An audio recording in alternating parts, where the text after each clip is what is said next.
So I want you to picture yourself as a 12-year-old girl. You have a loving family, you live in a caring community, and you go to a wonderful school.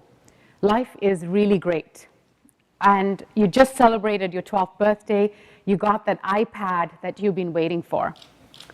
And then one day you go to school, and the very girls you consider to be your friends start ganging up against you.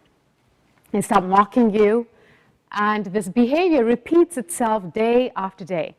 And you have no idea where this is coming from. All of a sudden, that life that you thought was really great is full of anxiety. I was most recently actually called to a school in a class that was having that same issue. And there were a group of 5 girls that were ganging up against one.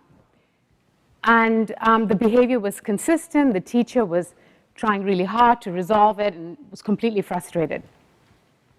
What's sad is that bullying is such a big issue.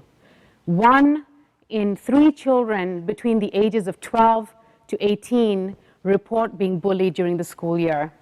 And the problem behind this problem is that schools are not teaching social emotional learning. And bullying is really the tip of the iceberg for that. It's a symptom. So coming back to that school,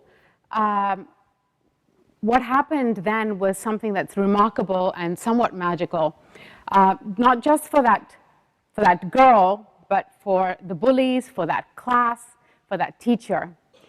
So the teacher and I sat down, and we decided it was not about discussion anymore.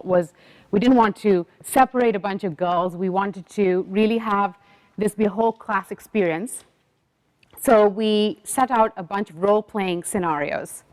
And role-playing is really magical because it takes you into, it's a very active learning experience. And the kids got to see these scenarios and really put themselves in the shoes of the situation.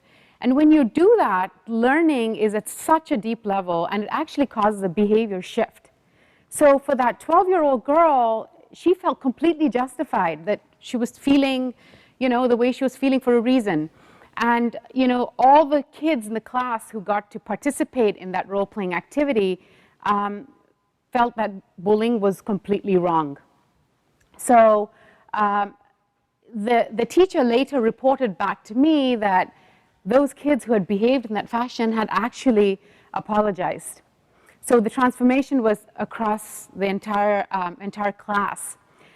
In the work that I do with schools and with my own children, I find role-playing among the many tools that are available to be a very, very simple but magical tool for teaching children social emotional learning.